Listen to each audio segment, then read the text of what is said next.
Good evening. You're listening live to the Extreme Movie Show. I'm your host, Rob. Alongside me tonight, RDB from our Tuesday night movie Mayhem Massacre, where we do manly action movies. Tonight, we're talking, of course, Xtreme TV. We're going to just discuss loosely stuff about Cobra Kai Season 4. It's one of those shows that if you grew up in the 80s like I did, or if you just missed them and you're a 90s kid like RDV, but you still like the 80s, well, that's two good reasons. One, to watch it on Netflix, but even better to listen to us here on Extreme Movie Show talk about whatever it is that we do, which includes a lot of the 80s action stuff that you'll find there, as well as this. Because I got to tell you, RDV, this season was absolutely fantastic. There's a few typical themes in here that, for me, I have one or two minor quibbles with things that I don't care for. One that I almost kind of hate, which I wonder if will be the downfall of the series.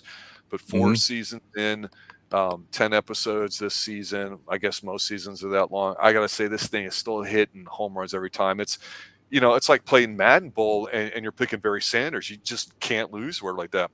Probably the best season, except maybe the first one or whatever. I think this initial thing was fantastic. We're going to go through all those things here tonight. What say you as far as your initial impressions about this season? This whole entire season just proves that you can have favorites, but the problem is that your favorites it's like basically this whole season. I noticed this season, separate from the other seasons, it just felt like I was watching pro wrestling. Like everybody's doing heel turns, then face turns and all. It's just like it's out of nowhere. It was kind of chaos a little bit, but it's probably the best season since season 1. Yeah, definitely. Especially with the introduction of who comes to join and work with Kreese. It's just all that combined together, getting closer to the tournament, and it's just it's the fact that you got two guys who hate each other are trying to work together to go against a common enemy, and they're struggling, and it just seems so real because there's certain things in here are always gonna be kind of far-fetched, but holy crap, it is just great all around. Johnny is just amazing in this season. I haven't seen him I liked him in the first season, when he's first setting up Cobra Kai and all stuff. It is just like basically they said hold my Coors Banquet, we're gonna notch it up to 11. It is just great. Well, as people start falling in here for our live stream on Cobra Kai Season 4, I want to get my two little quibbles out of the way so then we could just, bask in the things that we really, really enjoy, because I know we'll spend most time with that. You just mentioned one of them, actually, and that's the fact that these heel turns and face turns, those lose their effect when they happen a lot. And unfortunately, I feel like they've been drawn out not long enough. And I'm like you, I'm going, well, I can have my favorites and who I like and don't like based off their general personalities, how mature I think they are. But this going back and forth, even Kreese almost seems like he's almost made a good guy, and we'll get to that shortly. But that's one of the main little quibbles I have. I think you can only take so much of that before it loses its steam and luster. I think you have to have payoff with losing some characters. I don't mean death or whatever, but just things happening, right? Yeah. But the other quibble I have is that this show constantly reminds me that while I certainly don't hate Ralph Macchio, and I've always joked about with people that, oh yeah, he was the bad guy in the original film, and that's why they did this one to rectify it. Dexter. Yeah. But to me, the LaRusso clan, him and his wife, and yes, he worked himself up from the ghetto, if you want to look at it that way, to where he's at today. So he's a self-made man. The mom's kind of hot in a middle-aged sort of trophy wife thing, but they're horrible parents. Yeah, and that's the worst thing about the show. They suck. Yeah, and especially a big part of it comes in questions, because I was asking the past 2 seasons. The kid is pretty much been ignored this whole entire show. He gets his little quips. Yeah, that's we brought that up. Exactly. Yeah. It's like, why the hell is he even here? Now this season, it's legacy characters. It's like he's now, I guess, in middle school or junior high, and now they got this. They got this new kid, who basically the LaRusso son is now the bully. And the thing is that I was watching this with Action Comics, and he pointed out something I noticed too. The kids that he's hanging out with, the bullies, are perfectly diverse. You got, it was just like, and that kind of made it unbelievable. It wasn't really believable that these kids, you got there's the Asian kid, then they got the kid with the brittle haired white blonde haircut, and then you got You got the black kid in there. It's just like they had to have like they didn't know like hey, we're gonna get Bullies are bullies. usually the same culture, no matter what culture it Bullies, is. dude. You want a Yes. bully? You look at the kids from Billy Madison. Those are the rules. That's your bully, man. Like these kids are just like little nerds, like kind of pick on someone else. It's like, dude, no, it wouldn't work that way. But then again, I guess kids can be bullies and they want to, but like they wouldn't be threatening though. They'd be kind of the kids be kind of annoying, and you just tell them to shut up, and then they kind of like, okay, we'll just kind of get bored, you know. Like it's just felt that point with this kid, the young LaRusso, Jonathan, I think his name is. Can't remember what his name is, because that's how little he's meant to this entire show. He's just been video game boy, Yeah. and I said just him. He's been neglected this whole entire show, like by the writers and by his parents. And it just felt like, I was like, okay, we're getting a Nickelodeon special now, or Disney. I was starting to get that whole thing with the whole new legacy characters, this kid, and I'm like, they introduced a new kid. I forgot what his name is. Anthony. Yeah, Anthony is introduced, and I'm thinking like, okay, who's this kid? Is this a brand new kid? Like, has no relation whatsoever. You do find out, spoiler, that his brother is the kid that was in juvie with Robbie, that the guy got a fight with. And so he goes to Cobra Kai. He's like, hey, I'm getting picked on. Like, he talks to Robbie. He's like, hey, my brother, because he first talked to his brother on the phone. And then he's like, here, go talk to this kid. And he goes to Cobra Kai, goes there, pretty much gets his ass kicked, until he finally does the sucker punch. And then Kreese is like, you know what? You just earned your spot. But yeah, I didn't really care for the legacy character. I was like, this is kind of weird. It's kind of, I guess they're just trying to extend it. I'm like, I hope it's not gonna be a spinoff where we have other kids later on in another, because obviously they're gonna do a 5th season. It's not over yet, but I'm like thinking like I don't care about that. The rivalry, we're trying to get over to Robbie, Miguel, Sam and Tori. Those are the main characters. And they're adding, and Anthony being LaRusso's son, like you say, he makes a comment early on about Kenny. Sorry, Kenny. My bad. Kenny's is the kid he got picked on. Yeah. Yeah. He makes a comment about one of his nerd friends, I think, says to him something like that. Well, what do you call it? And he goes, it's a growth spurt or something. And that's kind of like a wink and a nod to us, the audience, going, okay, hey, I'm still here. Now, one of the interesting things I thought about the people that developed this is the fact that they had story arced with the time frame they have, not hour episodes, but maybe 45 minutes. They felt a little bit longer this season, not in a bad way, but they had story arc for, I think, a minimum of 6 to 8 seasons. Like they had enough fleshed out with what they could do, and depending on who they could bring in and those things, that they could do it. And of course, with all of the characters, the actors being somewhat younger, you can see different growth spurts of maturity, and we've seen that with Stranger Things, obviously, and we see that in here too, where it's legit, and you can take advantage of that in a good way if it presents itself. And Dimitri and I think a few others are like that. To me, I really liked how they introduced the new character, though. I've got to say that. So Kenny, I guess he's supposed to. I didn't know how woke this whole thing was going to be, because you touched on how they said a lot of stuff in here, and I felt like later on that there was almost a speech about certain things, and that was their way of, I guess, checking the box as far as letting people know in the universe that Cobra Kai is not anti whatever, and they're afraid of all that stuff, and it just felt forced.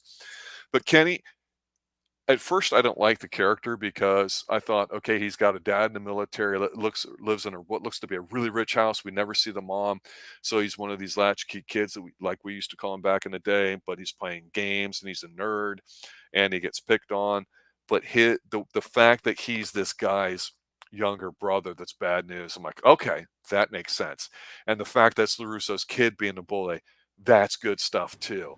So at first I was like, yeah, God, what are they doing? I don't want these spin-offs with these kids I don't care about. I said the exact same thing. Yeah. But the way they did that was very good. It worked well. It didn't go really woke. I'm just saying, just the casting of the bullies was off. Like, it just felt like, I don't know if they meant to do that, or they just couldn't, they just did a hiring, and they can't show the way bullies would really be. And I think they tried to say, well, this is 2021, 2022, so we're going to show the way bullies are today, and it's going to be the cyber bullying, it's going to be the name calling, it's going to be all the stuff that honestly, surface level, you go, yeah, that's really not that intimidating. Even when you're young and, awkward and middle school, junior high, that sort of stuff, and people might say stuff in the hall, that was really weak sauce to me. It did not feel like that threatening. But Kenny came across as a hood rat that'd be able to, kick some ass. And Well, it seems like he's not going to be a minor character moving forward. I gotta say, thing though, like Kenny is smart. Even though he ran away in the hallway, and then he let him into they had that fight scene.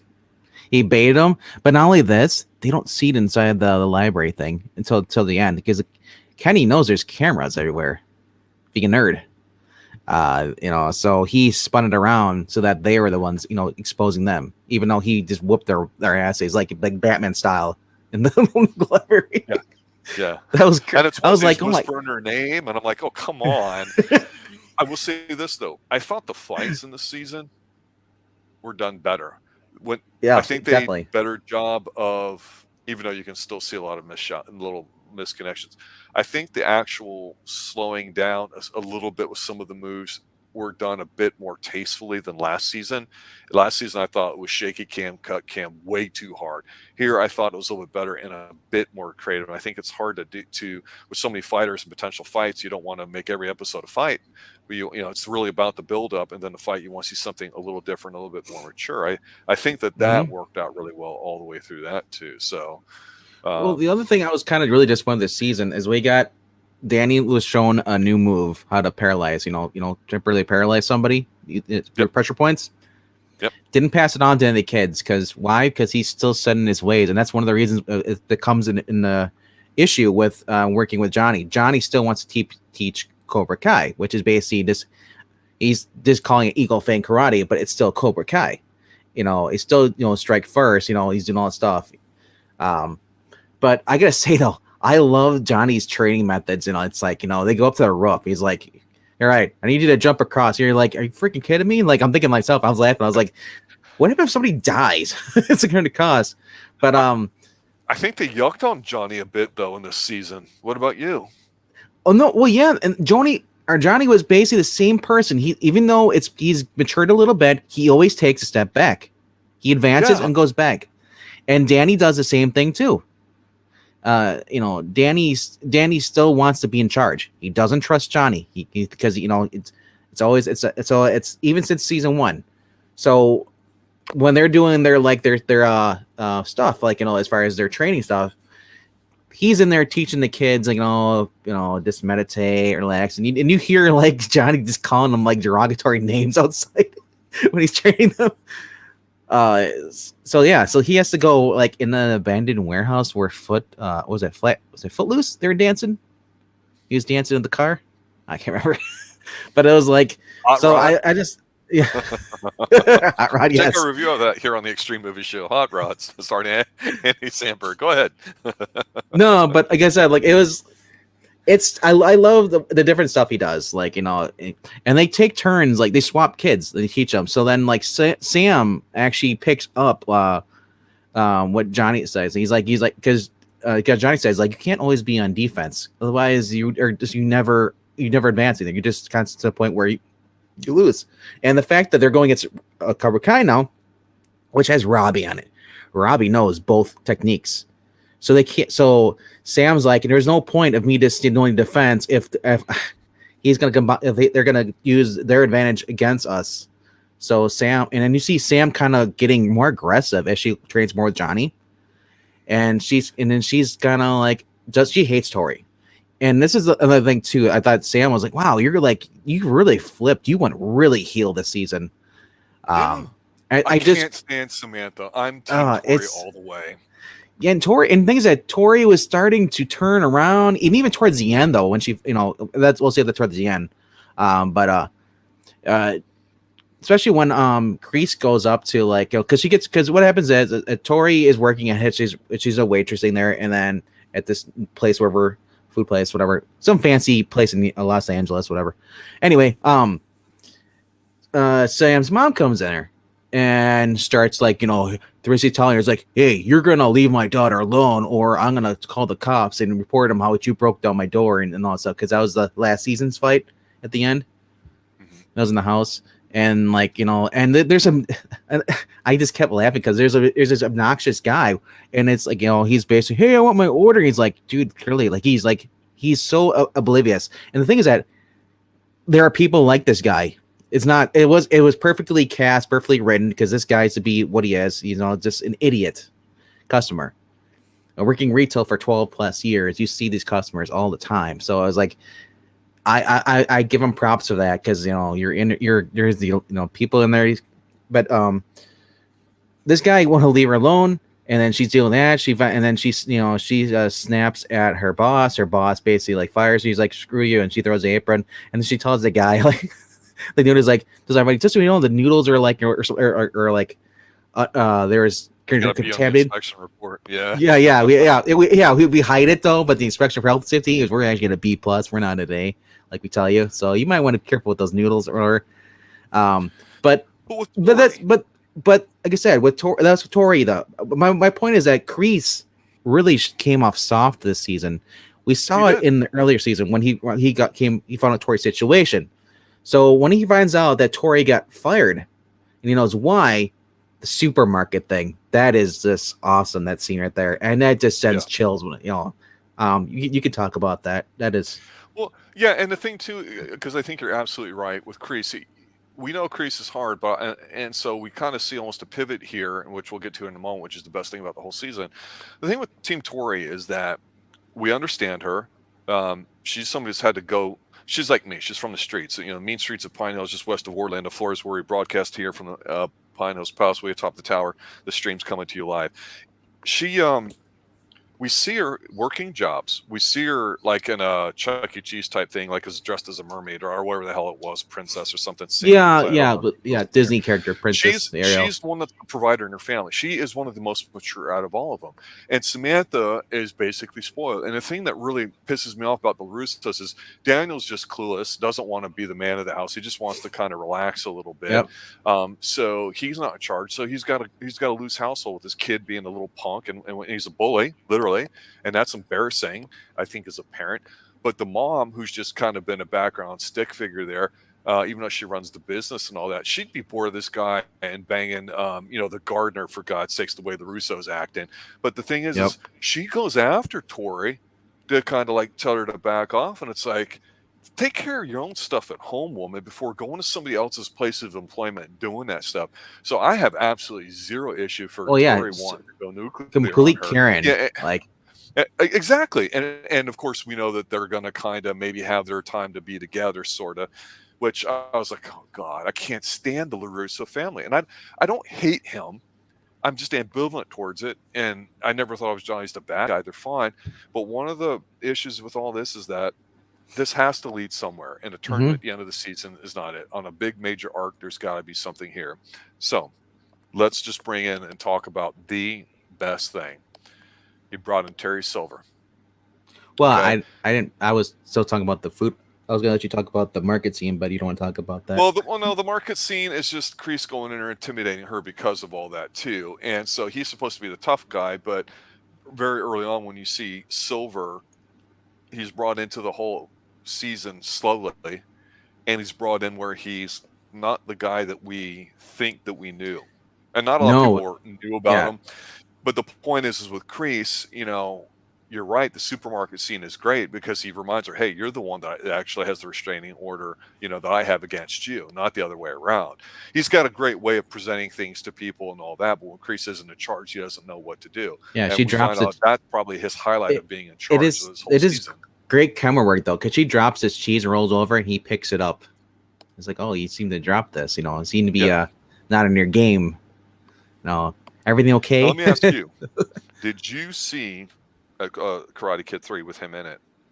I saw just the scenes with Silver. I didn't care to watch the whole way through because I like the first one. 2. Yeah, a lot of people watch 3, but people like this character because he was batshit psycho. Oh yeah, and he was like the character of the 80s. He was one of the last characters in film that reminded somebody, oh, this is what somebody in the 80s would be like: the slick back ponytail, the big fat cell phone, doing his mega deals while he's in the jacuzzi with the babes, snorting cocaine left and right. I mean, if it was R-rated, it would be off their private parts. You know what I'm saying? Yep. Eating sushi off the navel. He's that kind of guy, and so in a way, we respect that if you grew up in the 80s. So when we see Silver though, Kreese goes up to him. First Kreese calls him, he ignores it. You know, Valley Kreese shows up his basically his place. He's got this nice. Obviously, he took over his dad's business. Yes.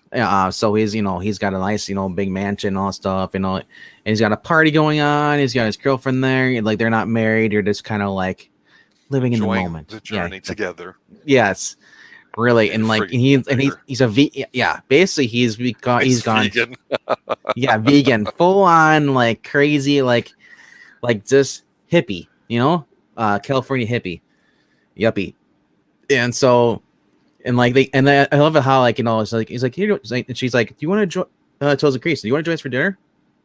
He's like, oh, I'd love to. It's like, so she invites him and he sits on it, and there's this one snobby guy. This is cool. I love this guy with the glasses.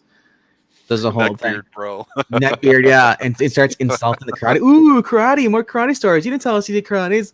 And like Kreese wanted to beat the shit out of this guy. It was so I was like, there's strength. I'm like, Kreese is just looking right at him. Like, these are oh my gosh. But like after this whole entire thing and all, and like he basically talks to Terry. He's like, dude, like, what the hell happened to you? It's like, the old you would like just kick that guy's throat in just for talking that way, insulting and stuff. You used to believe in all this stuff. It's like he's basically told him, he's like, dude, you can leave Cobra Kai, but eventually you'll come. Cobra Kai stays with you. You'll come back to it. It's a way of life. And Kreese, he brings up, hey, I pulled your ass. Yes. You were scared, shitless. Back in Nam. I saved you. And it's just like it eats away at him. You see him finally. This guy brings him his breakfast like the next morning, and he lights something and you hear noise, and he just gets flashbacks of everything. You get another cool scene. It's the creme brulee, bro. Come on, you gotta have your creme brulee. That's my favorite dessert, and you can't have it because he's so shell shocked, is what it is. Yeah. Flashbacks. Yep. So this allows him to come back, and he starts working with Kreese. He wants to prove himself, and like I said, he just like he basically just really wants to prove everything, and at the same time he messes up because like he causes people to get hurt and because there's he's like, hey, I thought you wanted to beat up the kids and scare them, like I thought that's what you wanted to do, aggressive, like and you can tell that Kreese has kind of got a little emotional, little reserved. Oh shit! What I get myself into? This isn't the same guy I rescued. This guy's worse. Yeah. It's like he's not like he was back in the 80s. This guy is like now he's snapped. He's more crazy, and unfortunately, R.I.P. Hawk haircut. It's gone. Sorry. Yeah. Spoiler alert. Yep. But he gains so much more. He does at the end. He gets laid. well, the eventually. Thing with Terry Silver, everybody's aged on the show. I think the guy that plays Kreese, Martin Coe, I think he's roughly 70s. He's had some face work. I suspect that this actor turned writer who came back for this character because the way they did it did a really great job because he's very subdued. He's not a wimp. But he's a man that's accomplished a lot. He's done a lot of things, and he wants to relax. He wants to surround himself with beauty and joy and precision. He's playing the piano furiously like a madman, which is something we don't get a lot more of any day. But boy, back in the 80s, that was a theme, right? And I like the fact that he almost looks kind of hurt that like, oh my God, I have a negative thing showing up in my nice life now, and I don't like it. And so the thing is when you have the cocaine cowboy kind of 80s stereotype guy, you can only take so much of that in certain doses, and applying that is the right thing. So we don't get him at full on 100% cocaine, like if it was a sliding scale, right? He's like at a 0 right now.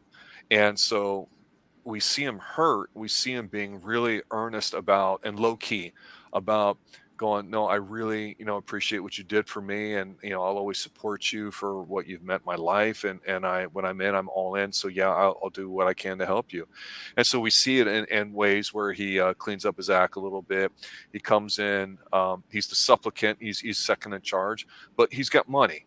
So a guy that's got resources, he's going to use them, and not Yep. just money. That's what people use. So he buys the new Uniforms, equipment. which kind of like kind of embarrasses a little bit. He's kind of like showing up. Well, Kreese. and there's a scene in one of the mid to late episodes where him and Kreese are going into the dojo, and they're looking at each other. Kreese says something, and then he says something, and I was doing that whole meme of like Leo pointing at the screen or whatever, because I said, see, he's going to turn, and this is an example why, because he goes, Sensei Kreese said that blah blah blah blah blah, and I'm like, yeah, that's basically pointing out like, okay, if it's Well, screws up, yeah, I'm not responsible for it, and I'm right here. I bought you stuff. I've shown you guys my way, and it works. And he's not doing it. He's doing it deliberately, but it's not like he's doing it deliberately from the start. He's doing it because he's such a flawed individual. He's like hurt that Kreese won't accept him and the way he wants to help in his own way. Here's the first strike he did against Kreese. He took over during training, and he said, "Now, kids, like, everyone has a weakness." And he says, "Even Kreese." Yes. Oh, and Kreese. Yes. Oh, and you see him like in eyes, that shit-eating look. Oh, yeah. Oh, it's good stuff. And like you said, that allows him to confront him later, and that kind of like they kind of get like a little bit into it all. And Silver, being the jackass he is, he's taking a shining to Robbie.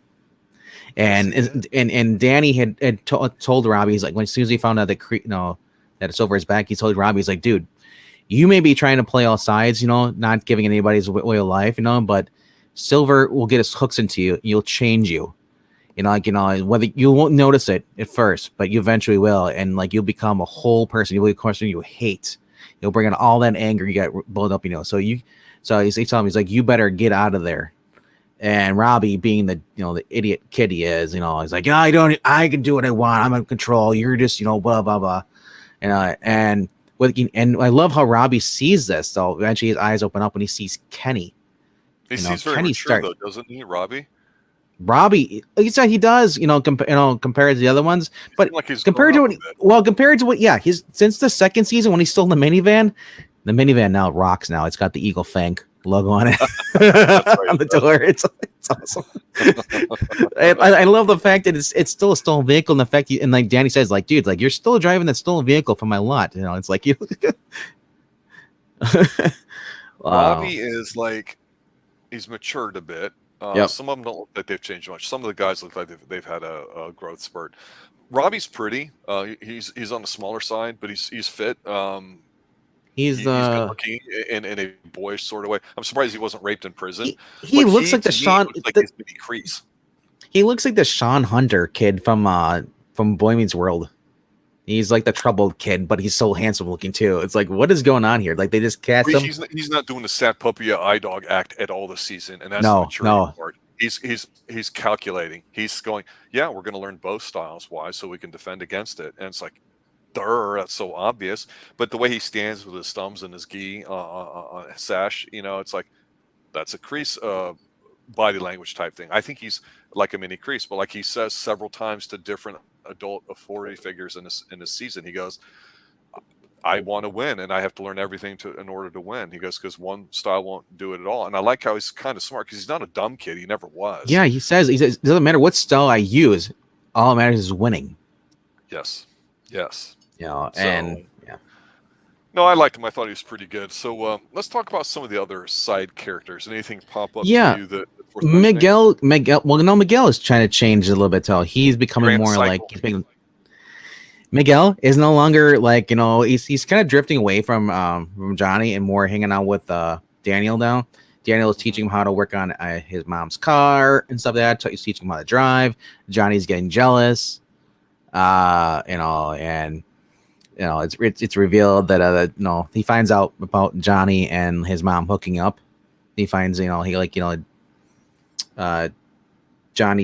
gi or sash, whatever you call it, built in his mom's bedroom. Yep. And at first he's kind of he says he's not weirded out by it. Then eventually, of course, he's gonna be weirded out by it. When someone says they're not, they're gonna come back in this, and he's like, I don't know, I don't like this. I'm thinking like, dude, it's like, okay, now I guess before he even learns all this stuff, his mom, he's having dinner with his mom, the grandma, and Johnny, and he starts bringing up, oh yeah, Johnny got this, he had this big date, his old crush came back, and they had a nice day. Being a He's like, dick about it. yeah, he was like, and the thing is that I think he's that much of an idiot. He doesn't realize that, well, at the time that his mom and Johnny were a thing. Right. But I'm like, how could you not though? Because like, he took his mom out to dinner a couple of times and all. It's like, they're just having parent teacher conferences. No, but yeah, it's like, and Johnny's like, no, it wasn't a date at all. And she kind of puts it their relationship on hold because of the little douchebag. But yeah, he starts to get hanging out more and more, learning more. He's becoming more of a pacifist. And Johnny's like, dude, are you Eagle Fane or are Danny's like little mini Danny now? You know, like it's like I can't say what he calls him because he calls him the P word a lot. Yeah. And it's like what's going on with it? It's like, and then while he's changing, you know, becoming more pacifist, and I said Sam is becoming more like, you know, like Johnny, you know, a hothead. Where Robbie is surprising, like the calmest of all of them. He still gets angry, but like he's still calm. He doesn't have the outbursts. Yeah. Like I said, like the quiet ones are always the most dangerous. And then the other kids in here, because Kenny was being bullied by he wears Cobra Kai shirt to school. Some of the kids, you know, from Eagle Fang or Danny's class, one of them, saw this and started harassing him in the bathroom. I was like, and these are the little nerdy kids too. That did not seem believable at all to me. That was dumb. Yeah. As like, oh yeah, the little kid Bert, you know, the little ginger kid, you know, he always wears the glasses. You know, Eli Hawk he basically this season has to deal with the fact that he was their enemy, and now nobody trusts him, and he doesn't know where he belongs. He's having an identity crisis and stuff, you know. And it's like, and he's talking to he sees Dimitri basically talking to his hot blonde girlfriend, which he'd never be able to get in real life. Absolutely not. No, and he's getting depressed.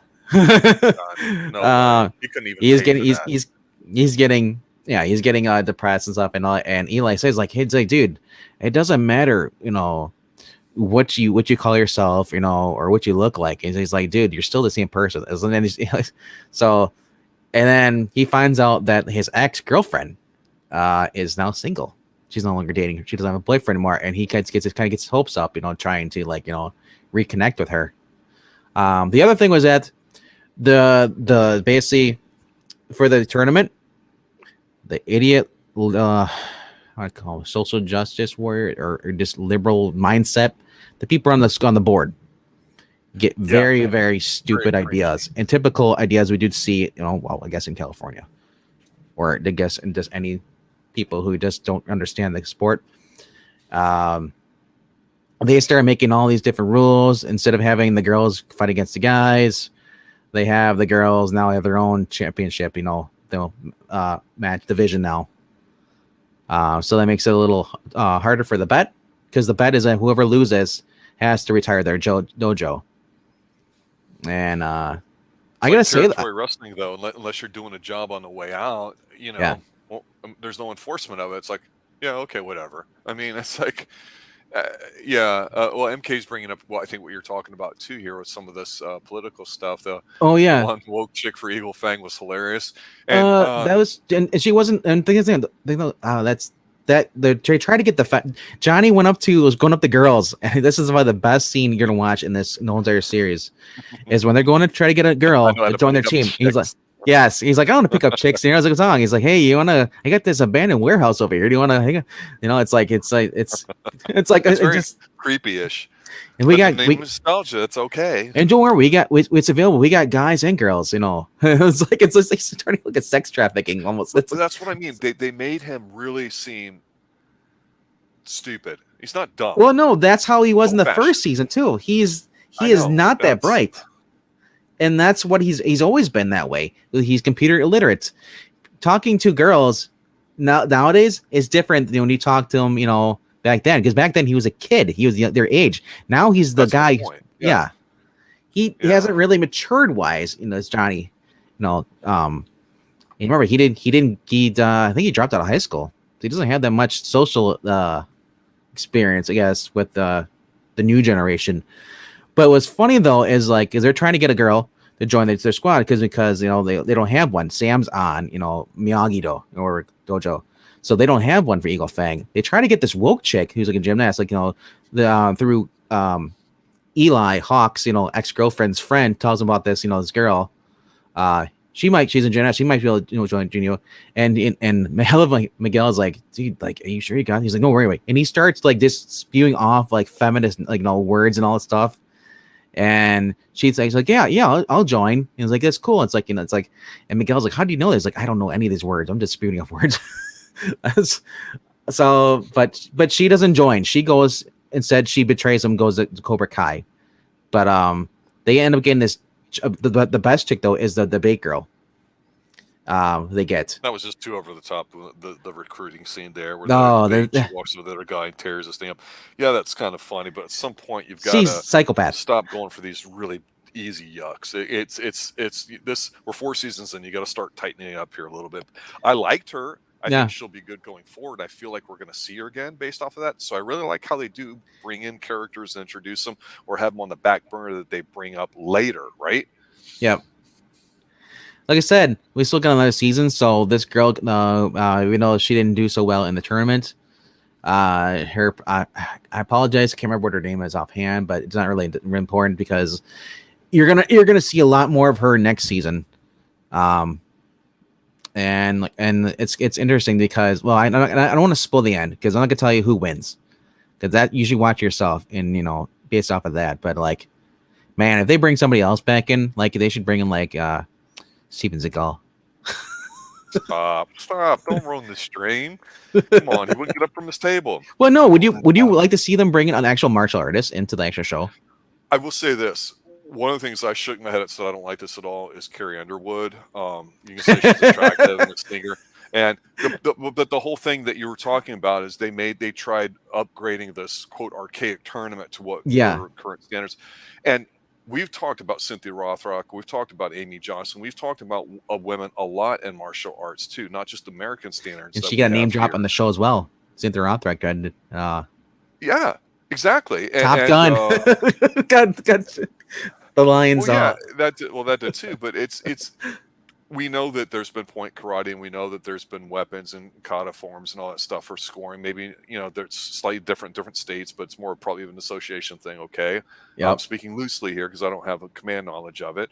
But the fact that they went through all that and they were all we're going to show you a vote of no confidence to the main guy. I'm like, okay, what's the point in even showing this? I don't get it. It's to bring Carrie Underwood out. I'm like, why? Are they trying to go, well, if we can hit the country demographic about the only one that hasn't watched it on Netflix, who can we bring? Well, let's bring out a woman. Let's bring out a popular one based on our metrics. That's Carrie Underwood. It didn't fit. It didn't work.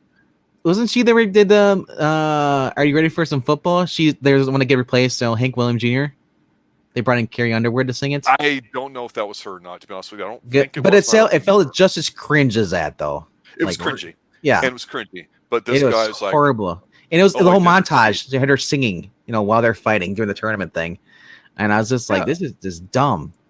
Now, if they got somebody from the 80s, if you got Vanilla Ice, the thing would blow up. I'm dead serious. There's certain songs that when people come on who grew up in the 80s, they're like, yeah, I like that. Oh, this is good. This is my jam. But then there's one or two that pop up like Too Legit to Quit or Ice Ice Baby, and bam, everybody's going ape shit. You know what I want? You're the best around. Just play that music. Well, here's my thing. They reference Rocky 3 a lot in here. Yeah. They showed Johnny, running and being stupid, knocking people's stuff over. And so I didn't really care for that. But that's like the beach scene in Rocky 3. Yeah. And I wanted a Rocky moment where one of the ladies goes, well, Miguel, there's one thing I want you to do for me. What's that? When? I wanted them to just take the Rocky stuff. I know, right? If you're going to do it, right? Yeah. Because they even reference that sometimes in the show itself. Well, shouldn't you be like Apollo Creed because he's more badass? Miguel's telling Johnny, he's like, yeah, he saw me. He's like, yeah, you should like Top Gun. You'd like, you can be Maverick. He's like, yeah, I don't be Maverick. Maverick's a joke. Comes in a hot shot. You can't name yourself. That's right. You can't give yourself. Can't call yourself Maverick. And he killed his brother. That's still not cool. He's like, Iceman is where it's at. And then he's like, after he got beat up by Tony Silver, and because he lured Tony, Tony lured Johnny into a fight because he thinking he can win Kreese's favor, and Kreese's like, what are you doing? Like, dude, like, I didn't. It's like, we had a deal with no fighting and all this stuff, and he's like, oh, I thought you wanted, to do this. Like, he's like, wow, I'm sorry. He's like, I didn't realize you look pretty, and that's one of the things. He's like, he didn't. That's when he knew that Kreese has become. He's like, I found your weakness, Kreese. Like later on, he's like, your weakness is Johnny. He's like, Kreese is like bullet, BS. Like, no, you care about him. And it's like, you put on this show and stuff. But I love it though, because like Miguel goes to find Johnny in his apartment. He's all drunk and stuff on the ground, and he's singing like basically the boys song from Top Gun, the Beach Balls, that when they're playing the volleyball scene. Keeping it with the boys. Lots of baby oil used in that scene, if you know what I'm saying. I know, but I just love it, like because they reference things, and then like later on they bring it in, like the whole dungeon thing. The whole dungeon game that Kenny was playing was originally what Eli and Dimitri were playing in the first season. So it's like they're keeping the themes like really connected. Like I really love that, the way they write this stuff. Like nothing is like left out for like just for no reason. They bring it back. Like everything has a reason. And like I love it, the fact that they kept it from what it was. This show was basically written for YouTube, and it was like a very low budget. And it kicks the ass out of anything else that's put on any other television shows, other networks and all stuff. Why? Because they stayed true to the source material, and then like I said, like they know what people want. Yeah, it has a shelf life. Yeah. So whatever was old is new again. I was never a big. I admit I was never a big Karate Kid fan. Nobody was. People apparently fans. Apparently Ingleton was all. Ingleton claims that he was. But I'm like, I saw it once and I was like, okay.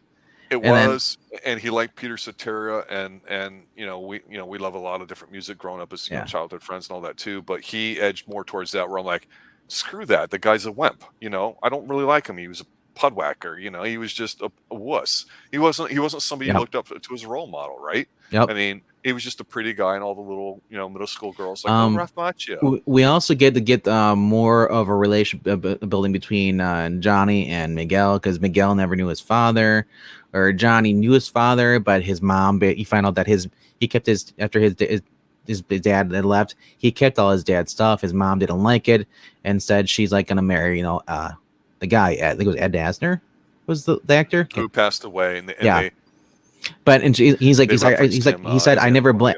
I regardless of my dad skipping on us, I still love my dad. It's like, I blame my mom, till to this day, like, for marrying a rich guy who's a prick, for giving up. Yeah. Taking the easy way out. There's one scene here I want to bring up, and then we'll kind of pivot towards finishing up here a little bit. As I mentioned before, I think Silver stole the show for me for this whole thing. I didn't know how they were going to use him or how much. Sometimes when you get older, things change as far as how much you want to be involved or how much you can be involved and everything. And I guess in real life he's fairly tall for an actor. I think he says like 6'3", 6'4", so he might be 6'2". For Johnny? No, Terry Silver. Terry Silver. When they brought him in, yeah, he like I say, you get the layers getting peeled back episode by episode, and he does it really good. But he doesn't get full on psycho towards the end, but it's in a more controlled, methodological way. And I like the fact that he seems generally hurt and shocked about having a bad element and Kreese reappear in his life. But he does go, yeah, without Kreese, I wouldn't be anything. So it's that kind of, it's like that animal you save on the side of the road wants to follow you home now. It's imprinted on you, but you don't want the damn thing because it's too friggin' clingy and disgusting. And that's how Silver comes across. Yet when he's on, he's fully effective. And I think showing Kreese almost turn into a bit of a wuss and almost have some humanity, which he's always had his side of it, is interesting. But the scene that really sealed it for me is later on. And again, we're not necessarily talking about the end spoilers, but we get a very short dose of a character that is good for yucks, and they need to not overdo it. They should probably kill him off next season. But you get the 30-something rich guy. Stingray makes an appearance. I've forgotten about my boy Stingray, who likes to hang out with underage kids. he shows up back to Cobra Kai because he's back off of parole and he wants to join, and they beat him up, and he's so dumb. He's like, yeah, it's a test. And a part of me cringes because I go, as much as he's supposed to be funny, it's painful to see a guy this old that has zero awareness but just wants to fit in. It's disgusting. It's awful. And Silver, in a drunken rage, when Stingray, to his credit, keeps coming back to Cobra Kai, gets the shit kicked out of him by Silver. Just pounds the shit out of him to end the episode. It's very dark. It's probably one of the darkest things I've seen. Certainly darker than Miguel breaking his back or whatever and falling. Okay, things like that happen. What Silver did was evil, and the lead up to it was just phenomenal. It's like, wow, okay, that gives you payoff. What the show does very well is it has that opening gambit with some music that you drawn in with the label, and it ends on a cliffhanger of some sort. That's what you need, and the fact that they're not hour episodes make it very digestible, as I've said before. But at some point, this nostalgia is to me, it's already starting to run out.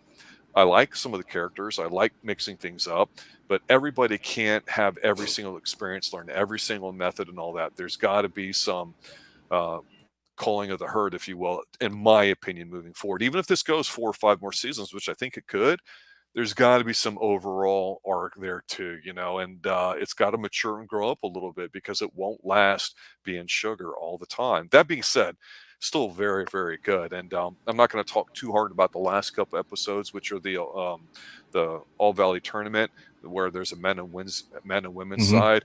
I will say this, RDV, I don't know if you caught this, but part of me wants to give this show negative because, unfortunately, despite the fact that they had about 10 teams in there, I consistently saw in like 8th or 9th place the Xtreme Valley Championship team, a karate team, being last. I'm like, that's not true. If I was coaching the Extreme karate team, they would be up like around 3rd or 4th easy. That's just Well, me. But the that thing I being didn't said, the thing I didn't like, also 2.0, is why would the girls have the last match? Why were the guys fighting before the girls? Are they trying to say that the girls' match is more significant? That it has to be fought last? I mean, or is it just for a story plot? Whatever it is, it is I think randomly. it's for story. Yeah. I think it's well, let's just say because of the outcome, I think it's for story. Yeah. I was looking up Terry Silver, actor. Yeah, Thomas Ian Griffith, 6'5". Okay, so he's probably 6'3" in real life. 59 years old. He's Breen's age. He's aged well. He's He in might better have had shape than Breen. a couple good chemical peels, but still, well, I don't know, but still. No, but with a cigarette, so I'm gonna Thomas take that. Eric, it's revealed. Eric is Stingray's father. No. Listen, if you want to go after my son, you're gonna have to go through me. So there's been theories on and like Tori, as far as like because they never really showed her mom's face. They know it's only when her mom's sick. There's thoughts apparently going into the season, people thought that maybe Terry Silver was gonna be revealed to be her father. Because her father, she hasn't really never known her father. Another walked out. Other people were trying to say that Martin Crow was like his character. I was like, no, there's no way it can't be that. But there's other characters, like there's like Butch and all these other, like, so I'm like wondering, are they gonna bring somebody else back for season 5? Are they even gonna do anything really who her father is? Maybe not, but they could. I mean, 5's already in the can, from what I understand. I think it's already filmed or it's currently filming it, so it's just about done. So 6, I think we would probably start hearing something in it about how there's delays, T's, making a comment in there about taking time off. I think you could do that here. Whenever you film something, the second season, you get these escalators for pay and all that. And that's why some of the kids in Stranger Things are making bank, like that awful Bobby Brown chick or whatever that we can't stand looking at anymore, even though we thought she was cute as 11. She's unwatchable. And some of the other kids, too, don't get paid. Rihanna? It's yeah. You can only hold the core group together for so long. That's just how it works, right?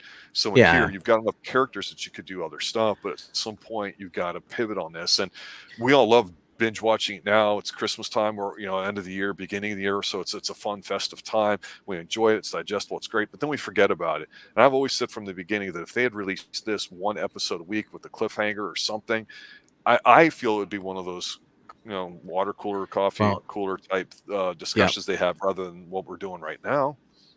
yeah. The other thought was that people are saying that maybe Hilary Swank is actually Tori's mom. That's why we haven't seen her yet. I believe that's the fourth movie, actually, the new next Karate Kid, I think 94, 95-ish or whatever. I Yeah, think yeah, Miyagi was in there too. yeah. That's a lesser known movie, even lesser than the third film, to be honest with you. And the three is just known for not so much Terry for Silver. LaRusso learning Cobra Kai, but for Terry Silver. Exactly, because Yeah, he's a character. exactly. Yeah. Yep.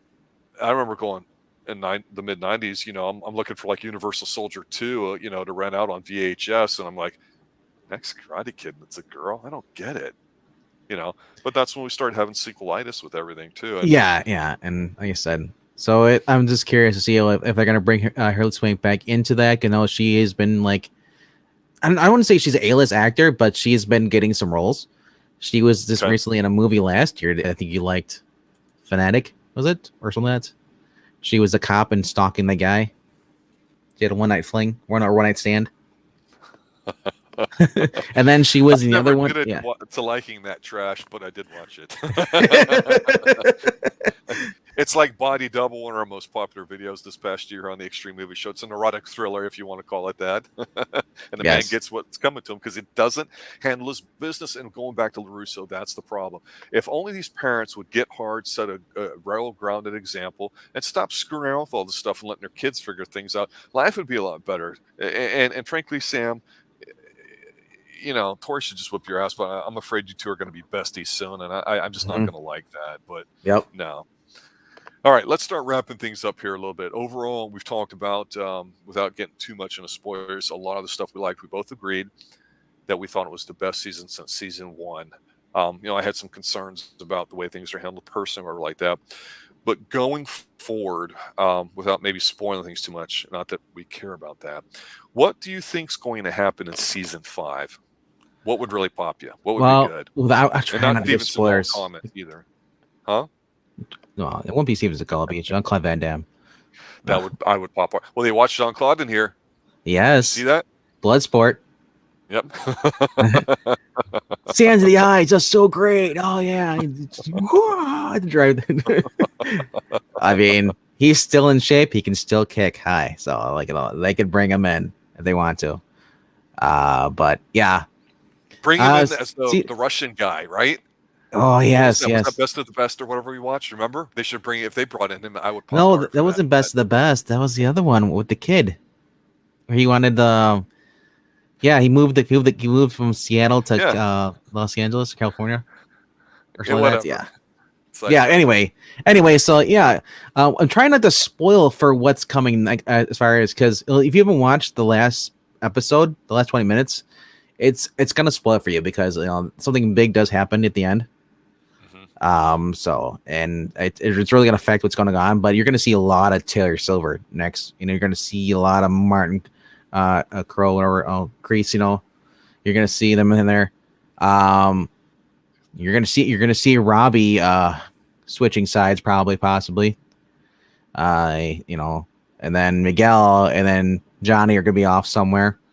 And like I said, and then I think Tori's is she's been showing a big heart lately. So and she's just having like a big coming to you, especially with Sam's mom actually like being because she felt bad, and once she found out the whole situation why Tori is the way that's going on, because the crease basically like later is like, hey, you are a bitch because like you don't even know what's her mother. She's taking care of her mom and her basically her kid, or not her kid, but her younger brother all by herself, and here you are giving her grief. You just cost her a job, and then she's got her mother, her aunt, who is basically a cokehead, trying to get the money from them and basically threatening to take away like the custody of her, like her younger brother, just so she can keep getting the survivor benefits.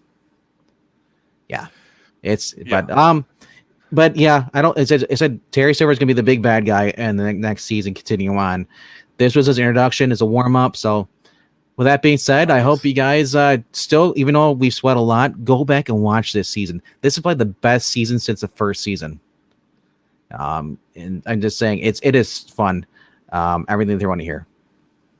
Yeah, and the last thing I'll mention, one little side thing too, because I think it's a positive, is the one guy that pisses me off honestly the most, and I give him credit for doing it because he's generating good heel heat and he's got a very punchable, kickable face. Is, and I still don't know his name, but he's the guy I think from season 1 that was with Sam, or like that, the Asian guy. He's like the dude Oh, bro who's always talking shit. oh yeah, He's good at what he does in here, and I really like that. And he's still Joe. around. He plays Kyler Park, but his name's Joe Kyler. CEO SEO. Ah, Great kid. he's in here, He he's is so the good. he is the douchebag, like then on the cocky, you know. I And love it. I love. I mean, his whole role in here is great. And even He's like good. I even like Pennis breath. But that being said, I hope you guys enjoyed this little hour discussion, and I hope you guys come back for on Sunday. We're not sure what we're doing, but it's going to be extreme. Yes, next week unofficially, we're looking at going live a little early at 5:30. Professor Picks live for the next James Bond film as we're going in order, which would be Diamonds Are Forever. And then we'll have something up RDB and I going live too, and we'll be live Tuesday night with some action-packed theme too. So soon to be discussed, and it may be up on the community poll that we're starting to use too. So it may be in your hands and not ours. All right, guys, thanks for watching. Thanks for listening. Have a good night. And as always, stay extreme. Eagle Fang, Cruddy.